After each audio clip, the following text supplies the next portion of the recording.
Welcome back to The Explainer. Today we're diving straight into a fast-moving, incredibly complex web of security events happening both globally and domestically. I know you guys want to get right to the facts, so we've got a lot to unpack. We're going to map out exactly how international conflicts are unfolding as we speak, and, interestingly enough, how those exact same tensions are mirroring sudden security threats right in our own backyard. So think about this for a second. How do global waterways actually connect to a local UFC event? It sounds like some kind of weird geopolitical riddle, right? But honestly, this is just the reality of modern security. We tend to put international conflicts and domestic safety into two completely separate buckets. But today we're going to use the latest intelligence reports to see how these modern security threats literally ripple all the way from international waters straight to the homeland. It's all connected, and seeing that connection is absolutely crucial. Okay, let's just quickly look at our roadmap for today. Number 1, the crisis in the Strait.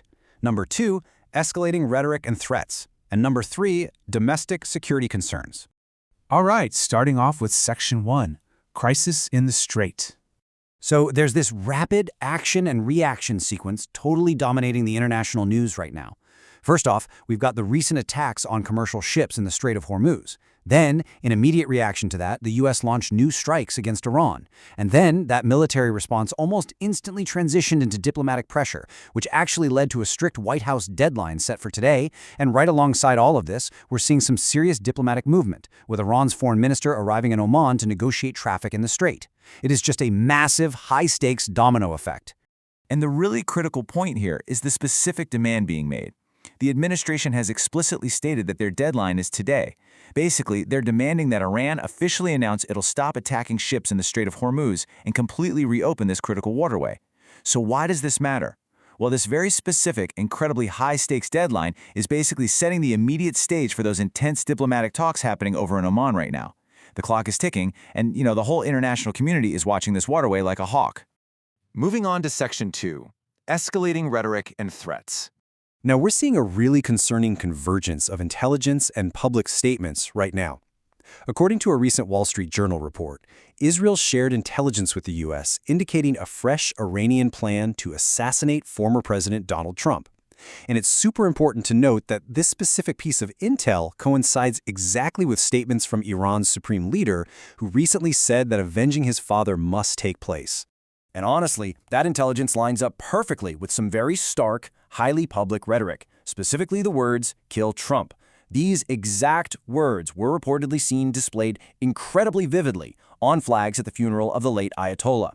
So, when you pair these closed-door intelligence reports with this kind of highly public, localized messaging, wow, you can really clearly see how fast the temperature of the geopolitical environment is rising. Well, in direct reaction to that shared intelligence and those threats, Donald Trump issued a pretty massive threat of his own.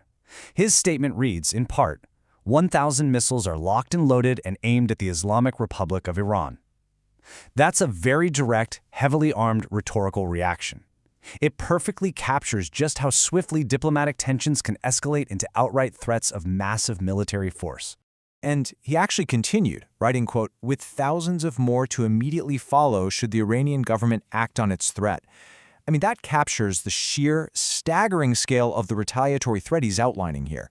It is just a stark reminder of how rapidly rhetoric scales up in these high-stakes intelligence scenarios, leaving us with a deeply tense standoff between everyone involved.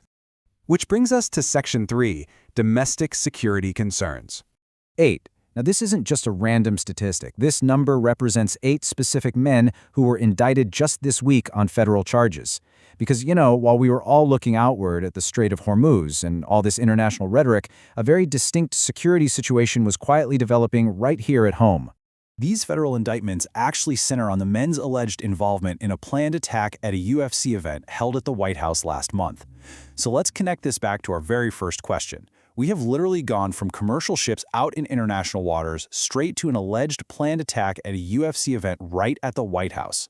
The surprising proximity and the exact location of this alleged plot really highlight how immediate and just how close to home domestic security threats can be. And the sheer scope and ambition of this alleged plot is pretty staggering. According to those federal charges, the targets of this planned attack were intended to include some incredibly high-profile individuals.